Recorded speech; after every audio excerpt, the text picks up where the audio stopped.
Hey, this is Annie Dickerson with Goodegg Investments. Ready to talk real estate? Let's get cracking. Today, I dare you to take a trip with me. A trip beyond the realm of what is to the world of what if.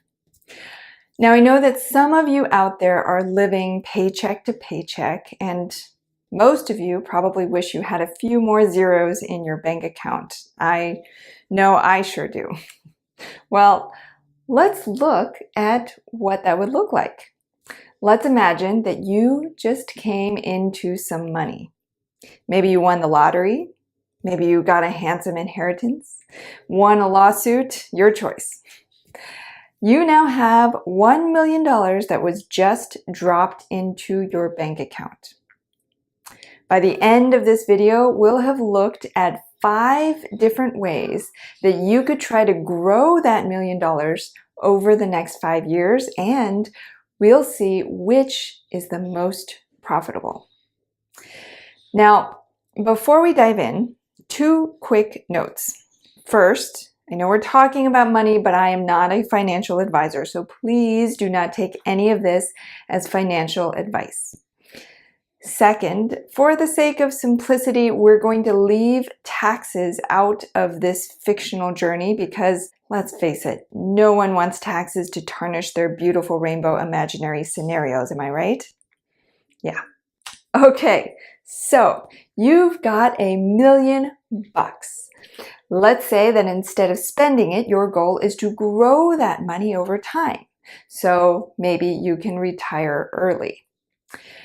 So let's take a look at 5 different ways you could put that money to work for you and what the results would be after 5 years. So let's start with a good old savings account.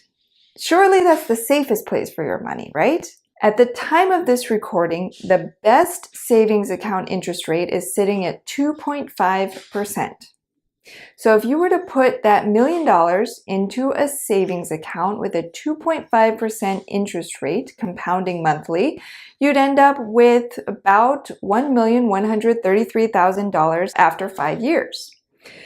Now, you certainly won't have lost money, but the returns are not exactly thrilling either. So next, maybe you get a little gutsier and you try a CD or a certificate of deposit. At the time of this recording, the best rate for a 5-year CD is 2.86%. That means that your $1 million would turn into $1,151,417 after 5 years. Also not bad, but surely $1 million has a little more horsepower than that, right? Okay, so now you're getting serious. Stocks. Let's see what the stock market can do for you. Now, historically, the average annual stock market return over the last century or so has been around 10%, or in other words, around $100,000 per year. So after 5 years, you'd have $1.5 million. Okay, that's a little more like it. But is there more, you think? What about investments outside of the stock market, like real estate? So next, you think about investing in rental properties. You figure for a $200,000 single-family home, let's say, you could invest 25% of that, or $50,000 for the down payment.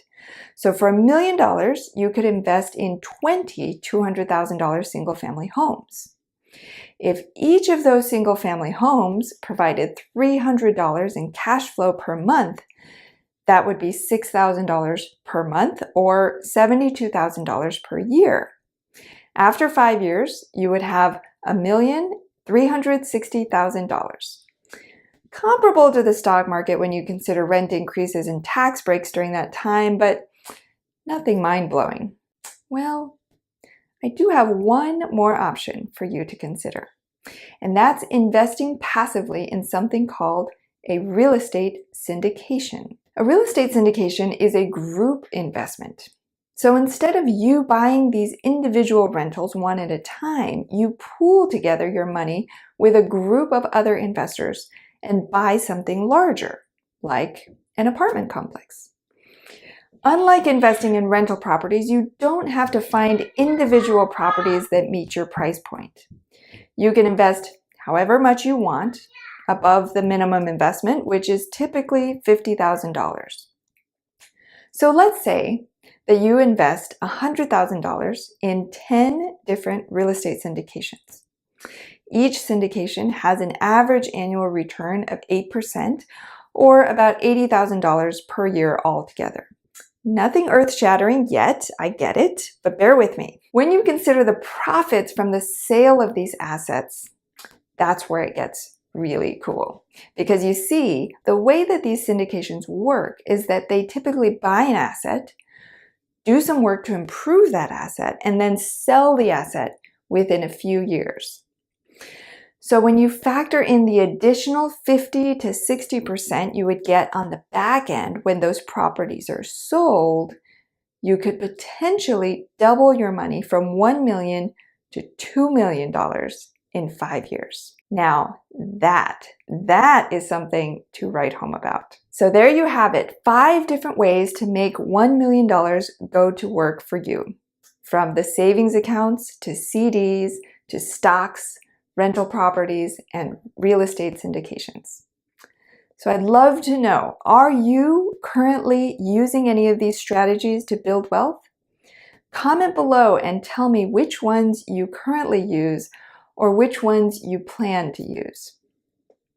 If you're interested in learning more about passive real estate investing through real estate syndications, be sure to grab a free copy of our new book, Investing for Good: The Surprising Strategy for Building Wealth while also making an impact. You can find the link below in the description. And finally, if you liked this video, hit the like button below, share it with your friends, and be sure to subscribe. I'm Annie Dickerson with Goodegg Investments. Thanks a million for watching. See what I did there? And I hope you have a sunny side up day.